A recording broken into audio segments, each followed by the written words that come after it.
வந்து இன்கம் இல்லை, ரெவென்யூ.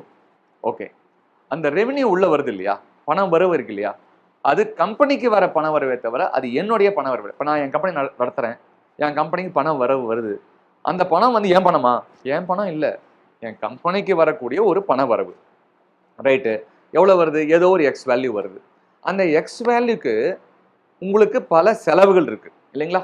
ஓபெக்ஸ்ன்னு சொல்லுவோம், ஆபரேஷனல் எக்ஸ்பெண்டிச்சர் செலவுன்னு சொல்லுவோம், அதெல்லாம் பண்ணுவீங்க. கேபெக்ஸ்ன்னு ஒன்று சொல்லுவோம், கேபிட்டல் எக்ஸ்பெண்டிச்சர் இருக்கு, மெஷின் வாங்குறது, பெரிய பெரிய கட்டமைப்பு செய்யறது, இதுக்கெல்லாம் போயிடும்.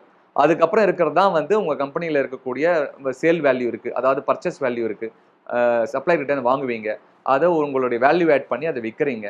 விற்கும்போது இருக்கக்கூடிய வருமானம் தான் கிராஸ் வேல்யூ, இந்த கிராஸ் ரெவென்யூ. அந்த கிராஸ் ரெவென்யூவில் செலவுகள்லாம் போக டேக்ஸ் கட்டிட்டு, எம்ப்ளாயி சம்பளம் கொடுத்துட்டு, இஎம்ஐ கட்டிட்டு, மற்ற செலவுகள்லாம் முடிச்சுட்டு கடைசியில் ஒரு ப்ராஃபிட் இருக்கா, மாதம் மாதம் இருக்கான்னு பார்க்குறோம். அந்த ப்ராஃபிட்டை வச்சுட்டு தான் நம்ம யோசிக்கிறோம். சப்போஸ் இருக்குது, ப்ராஃபிட்டே இல்லைன்னு சொன்னால் யோசிச்சு பாருங்க, உட்காந்து கணக்கு போடுங்க. ப்ராஃபிட்டே நீங்கள் பண்ணலன்னு சொன்னால் ஆக்சுவலாக நம்ம கம்பெனி வந்து ஒரு ரெட் ஃப்ளாக்.